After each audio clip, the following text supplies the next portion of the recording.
अखंड ज्योत देवते तुझ्या निरांजनातली, अपार भाव भक्तीने तुझीच मूर्त पूजिली।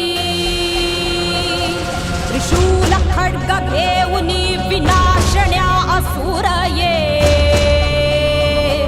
बनून रौद्रकामिनी प्रकाशण्या तिमिर ये। प्रतीक नारी शक्तीचे वैष्णवी महेश्वरी, तुझाच अंश राहू दे सदैव माझ्या अंतरी। आई अंबे